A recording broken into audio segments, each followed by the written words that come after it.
جنت کے دروازے کھول دے۔ اس میں یعنی اس مہینے میں میرے اوپر جہنم کے دروازے بند کر دے، اور مجھے اس مہینے میں قرآن کی تلاوت کی توفیق عطا فرما۔ اے مومنین کے دلوں پر سکون، اطمینان اور تسکین نازل کرنے والے۔ یہ تھا تو پہلی جو بات آج کی دعا میں فرمائی جا رہی ہے وہ یہ ہے کہ پروردگار عالم اللہم افتح لی فی ابواب الجنان، پروردگار اس ماہ میں میرے لیے جنت کے دروازوں کو کھول دے۔ اب یہاں پر سوال ہے کہ جنت کے دروازے کیسے کھلیں گے؟ کیا فقط جنت کے دروازے کھلوانے کے لیے اپنے اوپر کافی ہے کہ انسان دعا کر دے پروردگار میرے اوپر جنت کے دروازے کھول دے؟ اگر اتنا سا کام ہو تو یہ کام تو بہت ہی آسان کام ہے۔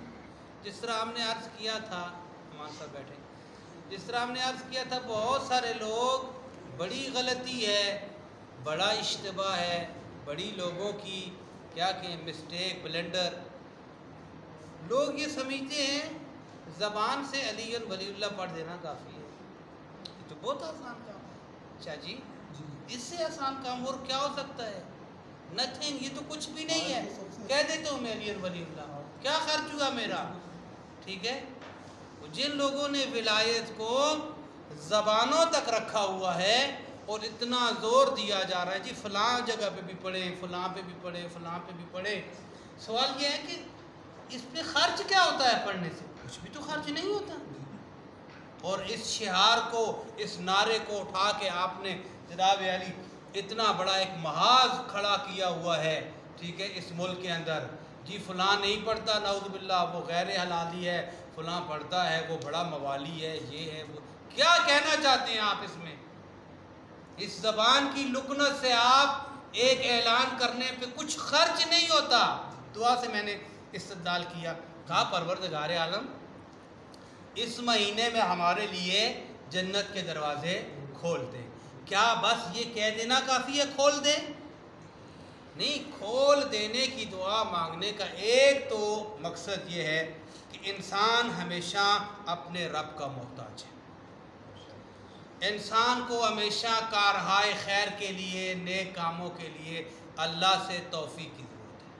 خدا اس کو توفیق دے، ٹھیک ہے، تو وہ اس نیک کام کو کرے۔ اچھا، پھر ہم نے عرض کیا تھا کہ انسان کے نیک کام کے اندر 9 حصے پروردگار عالم کے ہوتے ہیں، 10واں حصہ یعنی انسان کا ہوتا ہے، یعنی 9 قدم اس طرح آپ کہہ لیں، یہ جسے کرسی ہم نے زیادہ تکرار کی ان دنوں میں، 9 قدم خدا کی ذات آپ کو پکڑ کر اٹھواتا ہے، چلو چلو چلو چلو، 9 قدم آپ، 10واں قدم پھر آپ اٹھاتے ہیں جس کا نام نیکی رکھا گیا ہے۔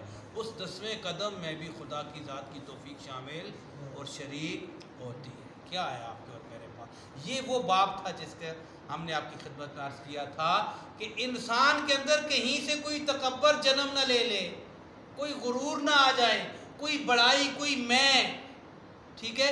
اور عرض کیا تھا یہ بہت بڑی برائی ہے اور بہت بڑی انسان کا فالٹ، کمزوری اور گلٹی جو بھی کہ جس سے بھی تعبیر، سب سے بڑی، اس سے بڑا گناہ اور کوئی بھی نہیں ہے کہ انسان کے اندر میں کا تصور آ جائے، میں، ٹھیک ہے۔ اور یہ شاہ جی نے بھی سوال کیا تھا 2-3 مرتبہ بڑی شدت کے ساتھ، کہا قبلہ یہ کیا مسئلہ ہے جو ہمارے لوگ جتنے ہائیلی کوالیفائڈ ہوتے ہیں یا اچھی پوسٹوں پہ ہوتے ہیں یا کی پوسٹوں پہ ہوتے ہیں یا اس طرح کے لوگ، ان کے اندر یہ تکبر ہوتا ہے۔ تو میں نے ان کو عرض کیا تھا اگر ایسا ہے تو پھر اس سے بڑا اسلام میں اور کوئی گناہ ہے ہی نہیں ہے۔ آپ نہیں دیکھ رہے، بات ادھر نکل آئی ہے۔ ہم نے امیر کائنات علیہ السلام کا وہ جملہ آپ کی خدمت میں کوٹ کیا تھا کہ امیر کائنات فرماتے ہیں، چونکہ آج میرے امام کی شب شہادت بھی ہے، میرے مولا فرماتے ہیں اگر کسی انسان کے اندر یعنی کہ انا کا، عجب کا، غرور کا، تکبر کا، پراؤڈ کا تصور بھی پایا جاتا ہے، میرے امام فرماتے ہیں جنت بہت دور ہے، وہ جنت کی خوشبو بھی نہیں سن سکتے۔ ہمیں پتہ ہونا چاہیے جسے جنت سے نکالا جا رہا ہے فقط اسی گناہ پر نکالا جا رہا ہے، وہ اپنے آپ کو کچھ سمجھتا ہے، اس کے اندر میں آ گئی ہے، میں، اس میں نے اس کو ذلیل و خوار کیا ہے، اس میں نے اس کے گلے میں اس کے لعنت کا توق ڈلوایا ہے، یہ وہ میں تھی، انا خیر منہ خلقتنی من نار وخلقتہ من طین۔ یہ کہہ رہا تھا میرے اندر کچھ ہے، میں آگ سے بنا ہوں، ٹھیک ہے، وہ مٹی سے بنا ہے، میں اس سے بہتر ہوں، میں نے اس کو عزازیل بنایا، اس میں نے اس کو رجیم بنایا، اس میں نے اس کو شیطان و ابلیس بنایا۔ پھر آپ نے اور میں نے کیا درس لیا ہے شیطان سے؟ یہ مقام عبرت تھا ہمارے لیے، انسانوں تم کہیں زندگی میں یہ گناہ نہ کرنا۔ کیا ہے یہ پوسٹ ہے، کیا یہ ہائیلی کوالیفائڈ ہونا ہے، ویل ایجوکیٹڈ ہونا ہے، کیا ہے یہ آپ کی اور میری یہ 2-4 جس ڈگریوں سے آپ تعبیر کرتے ہیں؟ مسجد میں بیٹھا ہوں، واللہ بخدا، قسم خدا کی، نتھنگ، کچھ بھی نہیں ہے۔ آپ کے ذہن میں کس نے یہ گمان ڈالا ہے؟ سیٹ، اقتدار، 18 نہیں، 19 نہیں، 20، 21، 22، کیا ہو گیا آپ؟ لہذا اگر آپ کے اندر تصور عجب اور پراؤڈ اور تکبر آ گیا، آپ کے اعمال ختم ہو گئے، زیرو ہو گیا انسان۔ لہذا یہ سب سے بڑا، یہاں سے بچنے کا حکم مولا امیر نے دیا۔ امام نے فرمایا اگر آپ کے اندر تصور عجب بھی آ گیا ہے تو آپ پر جنت دور، جنت کی بو بھی حرام ہو گئی۔ اس کا مطلب ہے آپ، یعنی یہ کبریائی، یہ بڑائی، یہ میں کا تصور صرف اور صرف وحدہ لا شریک اللہ کے لیے بڑائی، باقی انسان کی کیا حیثیت ہے، کیا اوقات ہے۔ اب بات ادھر نکل آئی، ہم دعا کی طرف جا رہے ہیں۔ امیر کائنات نے فرمایا ایھا الانسان اتحسب انک جسم صغیر بل فیک عالم اکبر۔ دیکھیں 2 پہلو مولا نے انسان کے بیان فرمایا۔ ایک مرتبہ فرمایا اولها نطفۃ وآخرها جیفۃ، یہ مقام تکبر کے لیے کہا کس چیز کی تو اپنے اندر میں کا اور تکبر کا اور غرور کا اور گمانڈ کا تصور کیسے رکھتا ہے تو اپنے اندر؟ کس بنا پر، کس وجہ سے، کیا چیز ہے تیرے؟ فرمایا اولها نطفۃ، کیا تو وہی نہیں ہے جس کی ابتدا ایک گندے پانی سے ہوئی؟ آج کوئی جرنل ہے، بریگیڈیئر ہے، جو بھی ہے، ملک کا صدر ہے، وزیر اعظم ہے، جو بھی ہے، یہ پوسٹیں جتنی بھی ہیں، آخر یہ سارے اولها نطفہ نہیں ہیں؟ اس انسان کی ابتدا امام فرما رہے نطفے سے، میں نے نطفے سے تعبیر کیا، اور اگر اس کو آپ تھوڑا ایکسپلین کریں تو یہ ہے اس کا معنی، کائنات کا گندا ترین مایا، ٹھیک ہے، اس سے گندا پھر اور مایا کائنات میں کوئی بھی نہیں ہے۔ سب سے گندا ترین مایا یہی ہے جس سے انسان کی خلقت کی ظاہری ماں کے پیٹ میں ابتدا کی جا رہی ہے، بنیاد رکھی جا رہی ہے۔ کیوں آخر اس سے رکھی جا رہی ہے؟ کہ کبھی انسان زندگی میں کوئی غرور کرنے لگے، گھمنڈ کرنے لگے، تکبر اور پراؤڈ کرنے لگے تو شاید وہ انسان خود اس اول کی طرف پلٹ کر آئے، یا کوئی اس کو الارم دے، یا کوئی اس کو یاد دہانی کرائے، کیا کر رہے ہو؟ اسی گندے پانی سے تو آپ اور میں پیدا ہوئے ہیں، شاید کوئی اس کو متوجہ اور متنبہ کر، اگر ہو جائے اللہ اکبر، میں کیا ہوں، کچھ بھی نہیں ہوں، کیا میری حیثیت ہے؟ آخر واجیفتوں نے امام نے فرمایا کمال کر دیا، میرے مولا فرمایا ہاں، اور جب تیری زندگی کا اینڈ ہوتا ہے، یہ سانسیں جب ختم ہوتی ہے، یہ مہلت ہے تھوڑی سی جس کو زندگی کا نام دیا جاتا ہے، یہ 50 سال جیسا کچھ بھی نہیں ہے، کچھ بھی نہیں ہے۔ اسی نے ہمیں تباہ کیا، اسی نے ہمیں خراب کیا، اسی نے ہمیں برباد کیا۔ اس دن بھی عرض کیا تھا مولا کا یہ فرمان، دنیا اگر کوئی اچھی جگہ ہوتی تو یہاں کوئی روتا ہوا پیدا ہی نہ ہوتا، اس لیے روتا ہے میں اپنے اوپر ظلم کرنے آ گیا ہوں، کتنے ظلم کروں گا، پھر جا کر میں ایک ایک ظلم کو بھگتاؤں گا اللہ کی بارگاہ میں، اس لیے روتا ہے۔ کاش انسان اس نقطے کو در کر لے۔ فرمایا آخر واجیفتن، امام نے فرمایا اور جب تیری سانسیں نکلتی ہیں تو جیفا ہو جاتا ہے۔ عربی کا لفظ جیفا کہتے ہیں مردار کو، مردار اب میں کیسے کہوں، مجھے زیب نہیں دیتا، کیسا مردار ہو جاتا ہے، اب نہیں کرتے. جانور مرا اس کی کنڈیشن میں اور میری کنڈیشن میں فرق پیدا ہو. حیوان مرا اگرچہ ذبح نہیں ہوا، فرض کیا حلال تھا، ٹھیک ہے، مر گیا، مردار ہو گیا، اس میں اور مجھ میں بڑا فرق ہے زمین آسمان کا. اس کو اگر آپ ہاتھ لگائیں گے، زیادہ سے زیادہ اگر حد ہوگی تو آپ کو ہاتھ دھونا پڑ جائے گا. دیکھا آپ نے، وہ بھی زیادہ سے زیادہ، اگر اس میں نجاست ظاہری نہیں ہے اس لیے میں نے اس کو زیادہ چھیڑا نہیں ہے، ٹھیک ہے، تو شاید آپ بھی نہ دھونا پڑے. آپ نے حیوان کو ہاتھ لگایا، وہ مردار تھا، اس کو ذبح نہیں کیا گیا تھا، وہ اس کا گوشت حرام ہے کھانا، لیکن آپ نے ہاتھ لگایا. زیادہ سے زیادہ اگر ادھر نجاست تھی، میں اس کو بیان نہیں کرتا، اور نجاست نے سرایت کی ایک دوسرے میں، چھوڑ دیں اس بات کو، زیادہ سے زیادہ آپ کو ہاتھ دھونا پڑے گا، ہاتھ دھونا پڑے گا. حضرت انسان کو جب آپ نے ہاتھ لگایا تو آپ کو غسل کرنا واجب ہو گیا. وہ بھی مردار ہے، یہ بھی مردار ہے، کتنا فرق ہے اس میں اور اس میں. اور غسل کب انسان پہ واجب ہوتا ہے، میں ابھی اس کا فلسفہ نہیں یاد کرنا چاہتا، جب نجاست انسان کے تمام مساموں تک پہنچ جائے تب غسل واجب. انسان کے تمام یہ مسام سوراخوں تک جب نجاست سرایت کرتی ہے تب انسان پہ، مثلا خدا نخواستہ انسان جب انسان کے اوپر غسل واجب ہوتا ہے نارملی، مثلا اپنی زوجہ کے ساتھ حق زوجہ ادا کر رہا ہے یا حالت خواب و نیند میں کبھی اس میں غسل واجب ہوتا ہے، تو اس میں غسل کیوں ہے؟ اس لیے کہ انسان کا ایک ایک مسام متاثر ہوتا ہے، ایک ایک وہ بال کی جگہ. تو بس کافی ہے انسان کے لیے اگر سمجھے تو. اس سے بہتر میرا امام اور کیا سمجھاتے ہیں، اس سے بہتر علی امیر انسان کو کیا سمجھاتے ہیں. کہا انسان تیری ابتدا کائنات کے گندے ترین پانی سے ہوئی ہے، اس سے زیادہ مایا اور گندا کائنات میں خدا نے خلق ہی نہیں کیا، اور جب تیری انتہا ہوتی ہے اس وقت وہ مردہ ہوتا ہے جو جانوروں اور حیوانوں سے بھی بدتر ہو جاتا ہے. بس اب درمیان میں میرے امام فرماتے ہیں، درمیان میں کون سی چیز ہے جس پہ تو گمانڈ کرتا ہے، کہ درمیان میں تجھے کون سے پر لگے ہیں یہاں کر سرخاب کی دنیا میں. عملوں پہ کوئی ناز ہے، کسی کا کوئی عمل نہیں ہے، اس نے بھی عرض کیا تھا خدا جانتا ہے ہم میں سے کسی کا کوئی عمل بھی نہیں. میں اپنی بات سپیشلی کروں، میرے دامن میں ایک نام کا عمل بھی نہیں. کہاں ہے عمل؟ ہمیں کیا پتہ ہے عمل کیا چیز ہوتی ہے. آپ اور میں یہ سوچ رہے ہیں کہ ہم عمل کر لیں گے، ہم کوئی نیکی کر لیں گے. مسجد میں بیٹھا ہوں، خدا سے کسی نیکی کا کوئی یقین نہیں ہے، نامہ اعمال میں آج تک کوئی نیکی ہوئی ہو. نیکی کے نیکی بننے تک بہت سارے پروسیس ہوتے ہیں، مراحل ہوتے ہیں. آپ نے اور میں نے ایک کام کیا، پتہ نہیں اس میں کتنی نیتیں، کتنے تصنع، کتنی بناوٹیں، کتنی ریا، کیا کیا شامل نہیں تھا. اور اس لیے کوئی نیکی نہیں ہے. ہاں یہ اپنے اعتقاد کو مضبوط رکھیں اور واقعاً مضبوط رکھیں. آپ کے اور میرے پاس اگر کوئی چیز ہے وہ دامن اہل بیت ہے. محمد والے.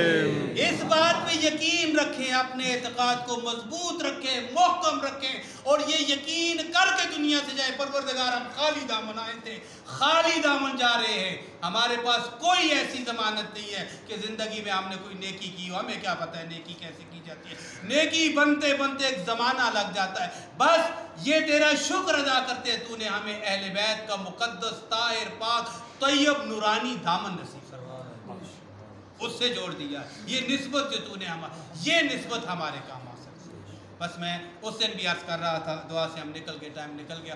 علامہ ہلی سے زیادہ ہماری تاریخ میں کون کارنامے کر سکتا ہے، کون محنتیں کر سکتا ہے، کون نیکیاں کر سکتا ہے، کون جہاد کر سکتا ہے، جہاد زندگانی. 9 سال کا بچہ جامع شرائط مجتہد، 9 سال کا جامع شرائط مجتہد. 9 یا 10 سال کے درمیان سلطان خدا بندہ ایران میں آتا ہے وہ مناظرہ کرنے کے لیے. یہی بچہ توجہ فرمائے، 9 سے 10 سال کے درمیان کا بچہ پورا ملک شیعہ کر دیتا ہے. اور بھی کوئی نیکی ہوتی ہے؟ اس سے بڑی بھی کوئی نیکی ہے؟ آپ کے اور میرے دامن میں کیا ہے؟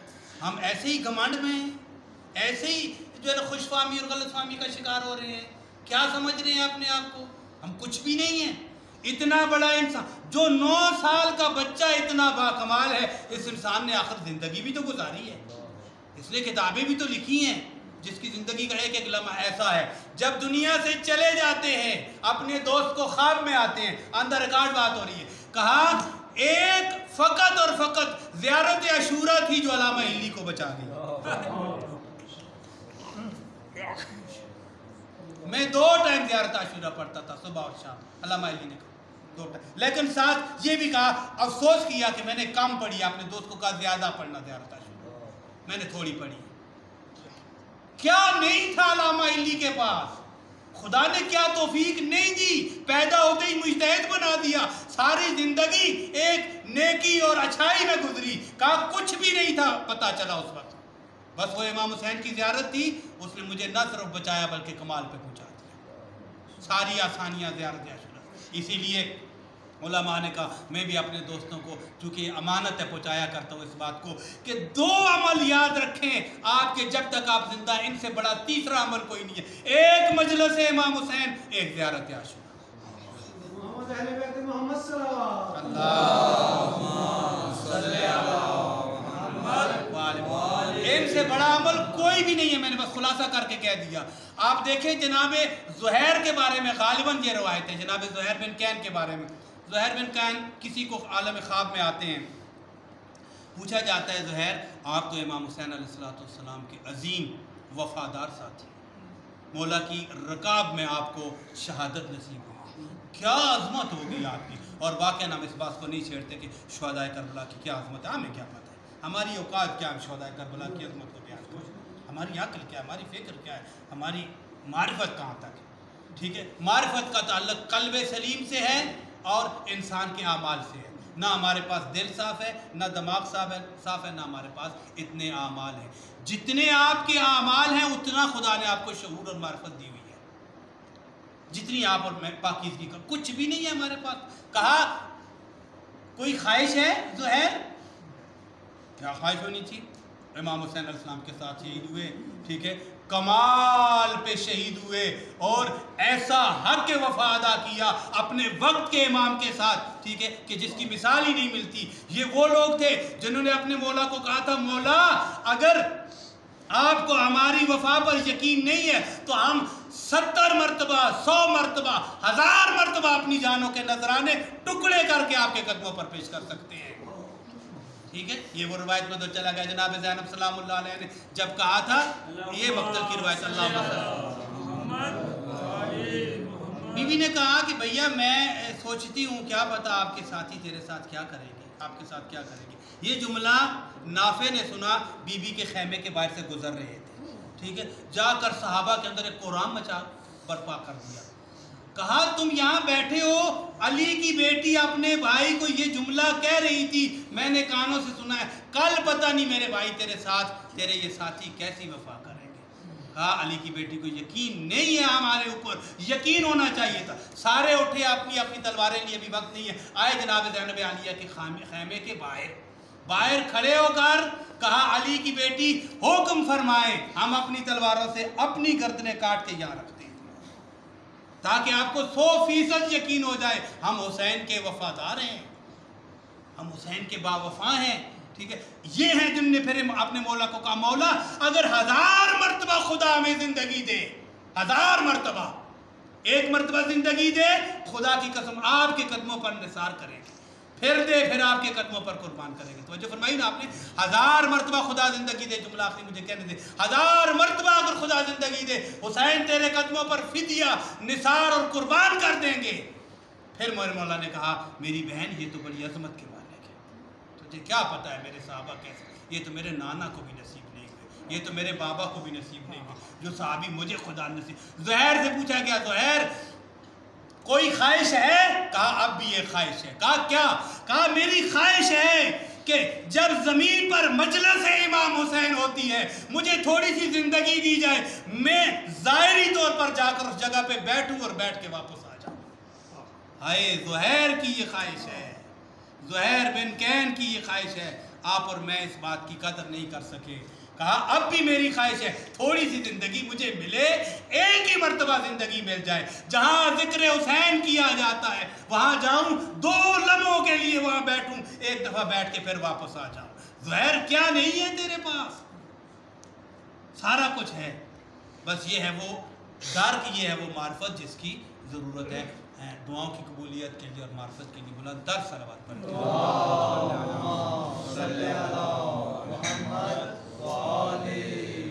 ایک اس سے بھی بہتر اور بلند تر صلوات پڑھتے ہیں۔